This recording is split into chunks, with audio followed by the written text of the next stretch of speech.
ਰਾਣੀ ਜਾ ਸ਼ਾਇਦ ਮੈਂ ਕਹਾਂ ਉਹਦੇ ਕੋਲ ਸੀ ਮੈਂ ਉਹਨੇ ਉਹਦਾ ਕਮਰਾ ਦਿਖਾ ਲਿਆ ਹੈ ਨਹੀਂ ਇਹ ਅੱਛੀ ਨੌਵੀਜਨ ਲੱਗਦੀ ਉਹਨੇ ਕਿਆ ਰਹਿਣਾ ਤਾਂ ਮੈਂ ਜਾ ਜਿੱਥੇ ਵੀ ਤੇਰੀ ਮਰਜ਼ੀ ਮੈਂ ਆਲੇ ਦੁਆਲੇ ਦੇਖਿਆ ਕੋਈ ਉੱਥੇ ਕੋਸੀ ਨਹੀਂ ਸੀ ਮੈਂ ਦੂਈ ਤੇ ਬਹਿ ਗਿਆ ਸਮਾਂ ਸੋਚ ਕੇ ਉਹਦੀ ਸ਼ਰਾਬ ਪੀ ਕੇ ਅਸੀਂ 2 ਵਜੇ ਤੱਕ ਗੱਲਾਂ ਕੀਤੀਆਂ ਫੇ ਉਹਨੇ ਕਿਹਾ ਸੌਣ ਦਾ ਸਮਾਂ ਹੋ ਗਿਆ Ramón Lobo, buenos días. Muy buenos días, ¿qué tal? ¿Cómo estás? Muy bien. ¿Tú? ¿Tus mascarillas, tus viajes, tus furias, tus miedos, tus iras? Bien, saliendo poco, pero saliendo. Cada vez más, pero por la mañana prefiero, porque por la tarde la gente sale sin mascarilla y algunos sin cerebro. Sí, hay gente que deja el cerebro en casa antes de salir a la calle. Había una historia ayer, no recuerdo en qué periódico, sobre cómo los mayores italianos están muy preocupados con los jóvenes italianos, porque, claro, dice que los jóvenes italianos, que también han pasado mucho tiempo de confinamiento, están saliendo a la calle de una manera poco respetuosa con las normas sociales impuestas ahora, ¿no? Claro, leías la crónica, cambiabas Italia por España, es exactamente igual, pero es una cuestión generacional, es lógico que esto pase, tampoco hay que criminalizar a los jóvenes por no cumplir las normas, ¿no? Forma parte de su crecimiento. Sí, yo creo que la gente mayor tiene un poco más cuidado porque, bueno, nos hemos dado cuenta todos, yo tengo ya a partir de 65, por cierto, el año que viene voy a volver a cumplir 65 porque este año no cuenta, pero tenemos más cuidado, pero mira lo que ha pasado con el príncipe belga Joaquín, que se ha presentado en España en una fiesta en Córdoba con más gente de la habitual, de todo el jet set, ha viajado en avión, ha viajado en ave, resulta que tenía el coronavirus, o sea que la irresponsabilidad no conoce clases sociales, es más, sí conoce clases sociales porque cuanto más alto, más irresponsable. Oye, no sé si leíste un artículo esta semana muy bien estructurado y argumentado de Joaquín Estefanía sobre la corrupción en el país. Sí, sobre todo la corrupción. La crispación, no la corrupción. Sí, la corrupción del lenguaje, la crispación, la sustitución del insulto por las ideas, el no reconocimiento del contrario como portador de posibles soluciones. Llevamos en toda la pandemia, yo no he oído ni una sola propuesta de Pablo Casado que me haga pensar que si él estuviera al frente estaría haciendo otras cosas. No he oído nada más que todo está mal, hagas lo que hagas. Si haces lo que decía en la semana pasada, también está mal.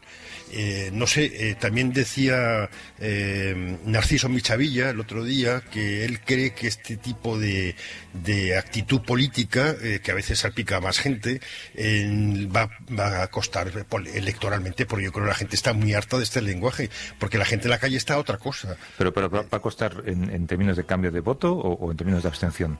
No lo sé, veremos a ver. Yo no creo que la política del PP de copiar todo a Vox le vaya a dar muchos votos. Quizás es más interesante el movimiento de Ciudadanos, que tampoco sabemos exactamente si es un movimiento, porque hasta ahora lo único que está haciendo es lo mismo que ha hecho antes, es votar sí a la alarma, pero con condiciones, porque ahora de repente sus diputados valen un montón. Pero sin duda se ha viralizado mucho un discurso de Merkel sobre el derecho de discrepancia y sobre la extrema derecha. Y claro, te preguntas dónde está Merkel. O sea, si Merkel viniera en España, que sería también una bolivariana. Es que no tenemos una derecha que ha dejado un espacio tremendo para una derecha democrática europea. El problema, si piensas en los líderes del futuro, es a qué líderes escogemos para que puedan combatir en un ambiente como este, ¿sabes? Ya no es solamente sus méritos intelectuales o sus programas de futuro, sino cómo te mueves. Es que es un ring de boxeo, al fin y al cabo, ¿no? Sí, estoy, aparte de leerme los episodios nacionales, que son apasionantes, estoy leyendo también a Junco, a Mater Dolorosa, y es que esto de no premiar la meritocracia, o sea, los mejores, mejores, no dar paso a los mejores, es algo que llevamos desde 1630 y tantos, bueno, o desde 1680 y tantos, cuando se acaba el siglo de oro. Es algo que no hemos resuelto. Hay un problema en este país, que no dejamos espacio para que se escuche a los mejores. Cuando acaben los episodios, ¿qué vas a hacer? ¿El sentimiento trágico de la vida? Porque llevas una... Bueno, me quedan un montón. Llevo 3. El tercero, el del motín de Aranjuez y el 2 de mayo, es espectacular. Ahora voy a empezar a Bailén. Y bueno, que quedan 40 y bastantes. O sea, que tengo para un año por lo menos. Tienes para cumplir 65 años bastantes veces hasta que los acabes. Sí. Oye, vamos con lo nuestro, venga. Vamos.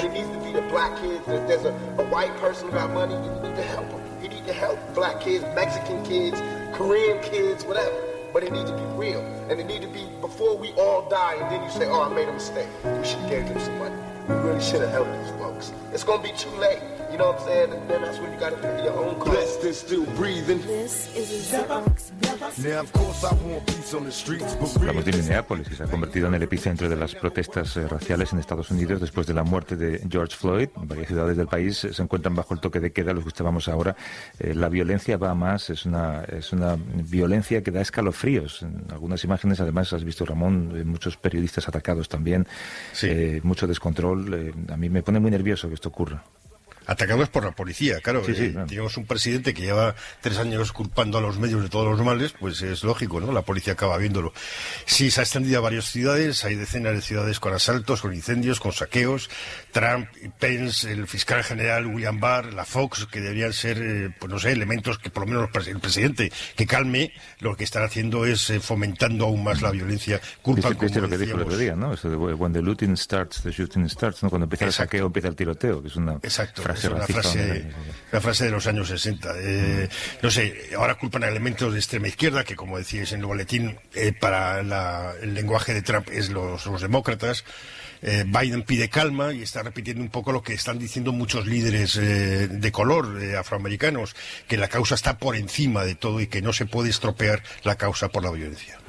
Mucha gente que piensa que el racismo en Estados Unidos acabó cuando acabó la esclavitud, y no es así. El racismo es un problema actual en Estados Unidos. Además, la justicia no actúa contra la policía en un país donde hay, lógicamente, más armas que personas, muchas más armas que personas, y como hemos visto muchas veces, la policía no se anda con tonterías. Además, siempre estigmatiza a aquel que tiene ese color de piel. Parte de la culpa tiene que ver con esta pólvora que se echa al incendio y que viene de los responsables políticos como Trump. Hay que insistir en ello. Déjame saludar a la enviada especial del país a Minneapolis, Amanda Marks. ¿Cómo estás, Amanda? Buenos días. Hola, buenos días. ¿Qué tal? Buenos días. Buenas noches para ti. Tengo que decir, Amanda, es que tengas mucho cuidado, porque las imágenes de los disparos contra periodistas de la CNN, también algunos de Fox por ahí, pero sobre todo contra también muchos fotógrafos. Es un sitio peligroso ahora mismo para hacer periodismo, ¿eh? Sí tengo cuidado. Sobre todo, yo creo que ha sido a partir de esta noche ha habido una respuesta mucho más contundente de las fuerzas de seguridad y se ha notado bastante en la tensión hoy. Pese a que ha habido menos incendios, menos altercados, la tensión ha sido muy fuerte igualmente. Vamos a empezar por el principio. Además, he leído tu crónica de hoy en El País, que es magnífica, porque has estado hablando con gente para la que trabajaba la víctima, ¿no? George Floyd, que es pues una sala de baile, y cómo curiosamente tanto él como el policía tenían un presente laboral muy parecido. Los dos eran guardias de seguridad para completar su sueldo, ¿no? Sí, sobre todo sorprendieron en el agente de policía, pero en efecto resulta que hace cosa de un año ambos coincidieron trabajando en el mismo club, un club latino que se llama el Nuevo Rodeo, como vigilantes nocturnos de seguridad. La dueña que lo regentaba por entonces no tiene claro que se conocieran y que se hubiesen tratado por una cuestión de turnos, pero en efecto trabajaban ahí, y una imagen que me ha impactado mucho a mí hoy ha sido cuando he ido ya a la luz del día a la zona más dura de los disturbios y he visto el edificio de ese club completamente calcinado. Solo queda el esqueleto y el letrero del Nuevo Rodeo, porque está precisamente ubicado en la calle que yo creo que ha sido la zona cero de los incendios y de los saqueos. Y ambos volvieron a coincidir en ese episodio lamentable. El policía le pone la rodilla sobre el cuello cuando está tumbado en el suelo boca abajo. Él dice que no puede respirar, que se está muriendo. El policía no le quita la rodilla, y cuando llega la ambulancia, pues George Floyd ya está muerto. Hablándonos un poco de la composición de las protestas en Minneapolis. Mira, una cosa que te querría destacar es que estos no son grupos de jóvenes afroamericanos negros muy enfadados. Estos son grupos de todas las razas. Hay muchísimos blancos. Ten en cuenta que en Minneapolis la comunidad afroamericana es el 20% de la población.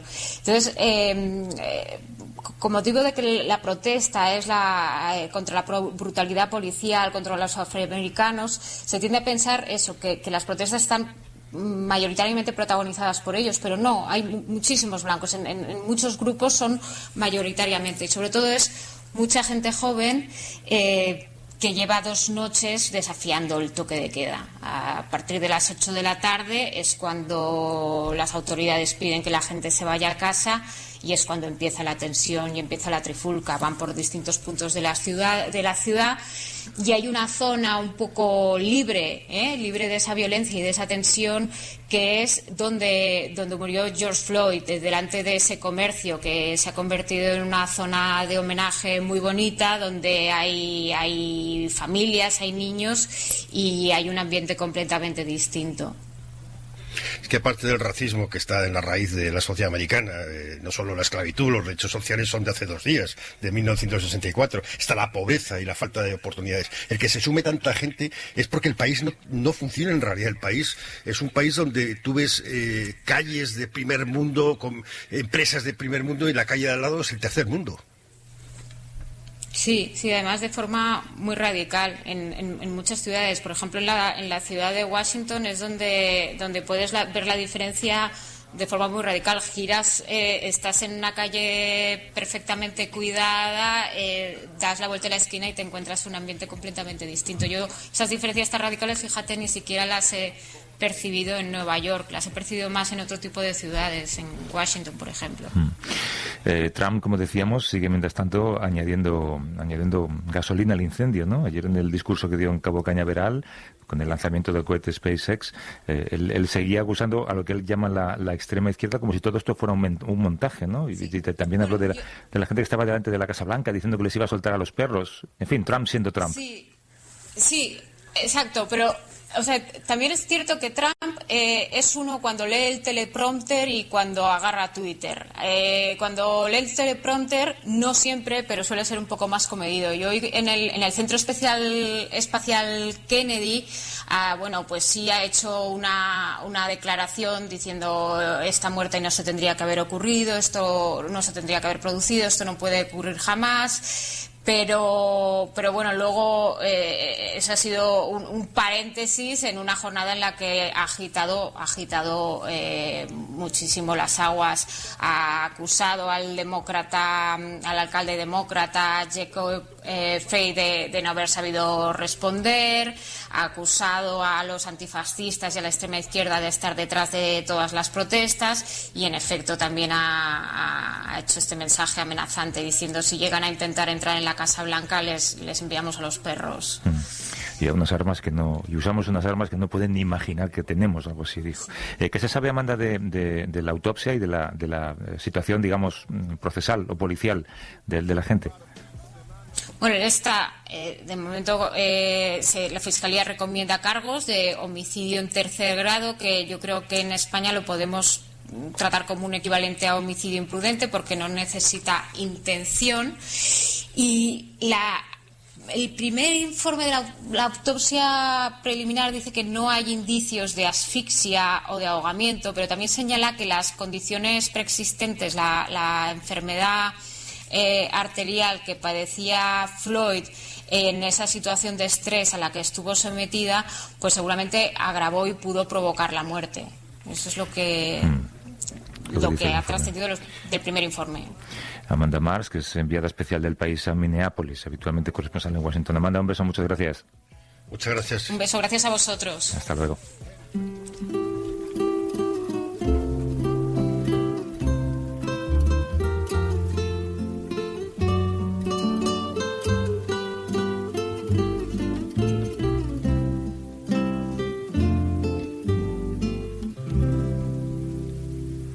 Y tú, que te creías el rey de todo el mundo, que nunca fuiste capaz de perdonar.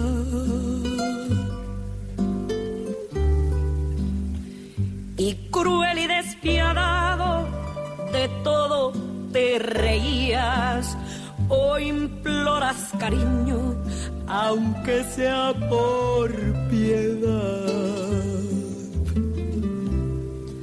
¿A dónde está el orgullo? ¿A dónde está el coraje? Porque hoy que estás vencido, mendigas caridad. Ya ves que no es lo mismo amar que ser amado. Hoy que estás acabado, qué lástima me das.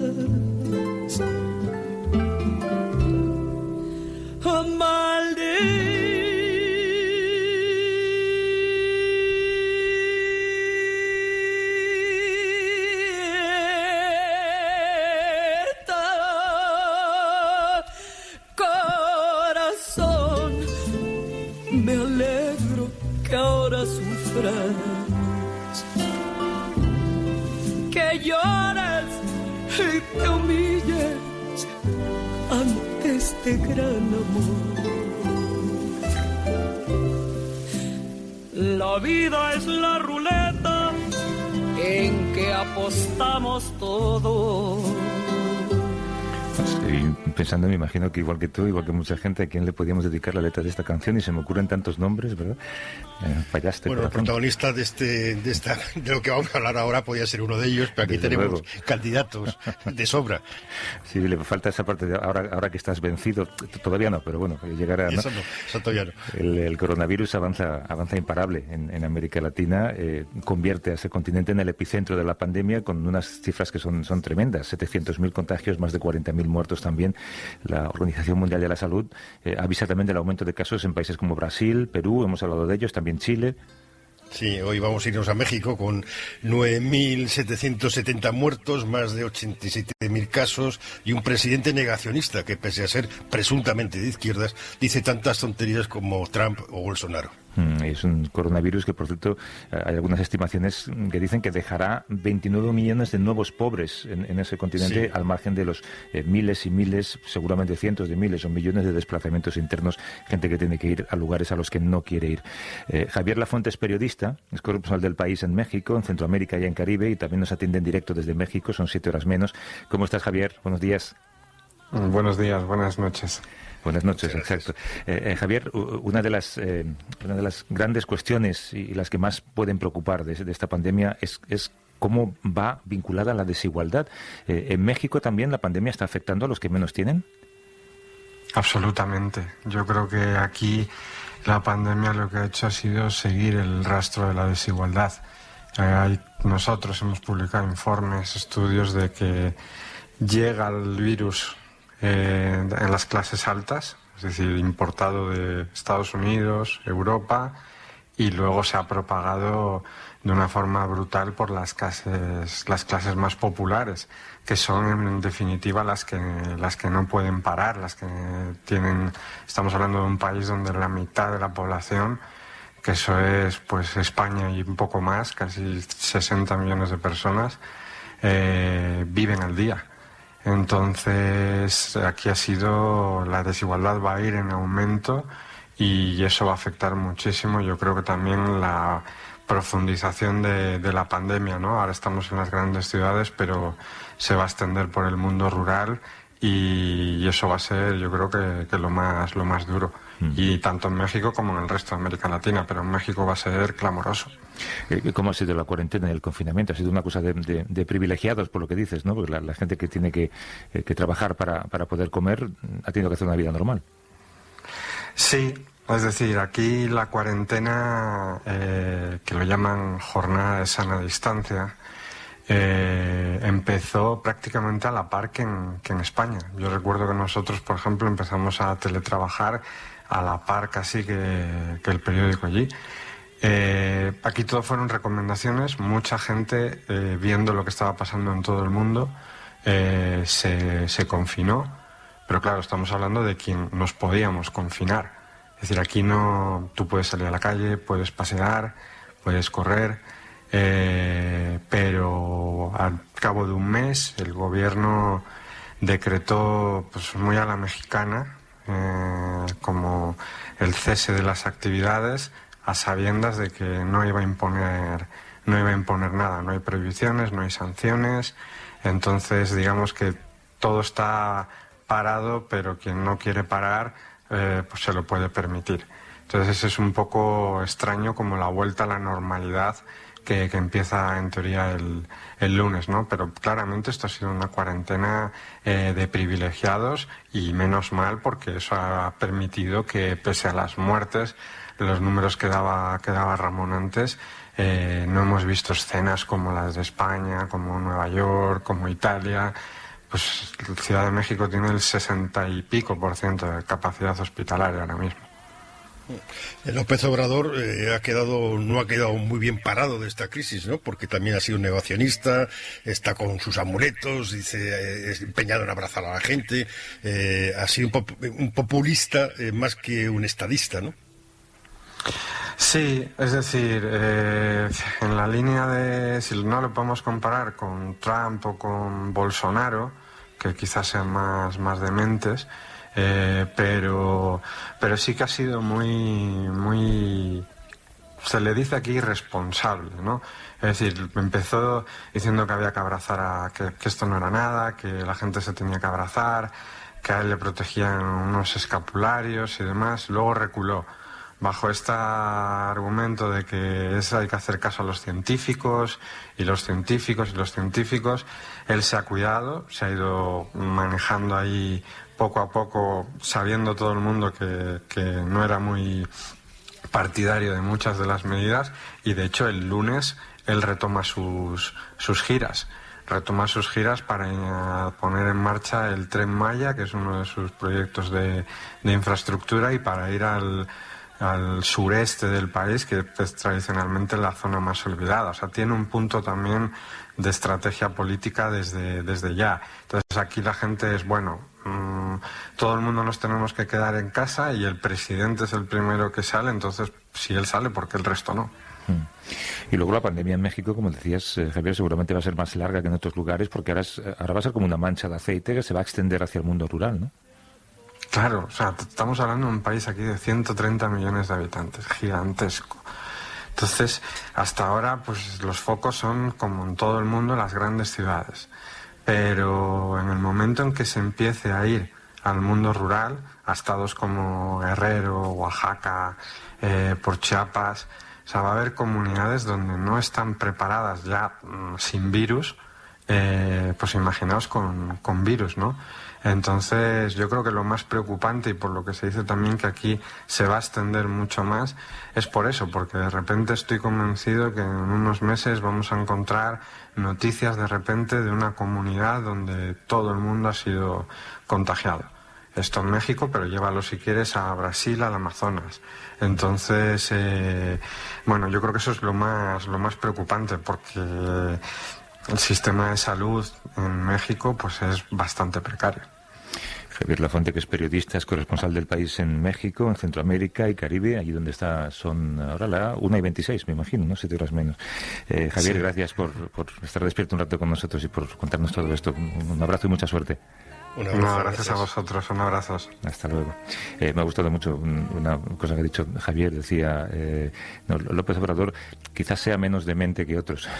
Sí, lo es, sin duda es. Damos por hecho que otros son dementes. Bolsonaro es un psicópata, él no es un psicópata, pero ha defraudado a muchísima gente que le ha votado y le ha seguido en esta pandemia. Sí, pero ya estamos hablando de niveles de demencia, ¿no? Esto es un poco triste. Oye, quédate un ratito, que tenemos esperando a alguien desde Italia, además, con el que queremos una... Sí, vamos con él, venga.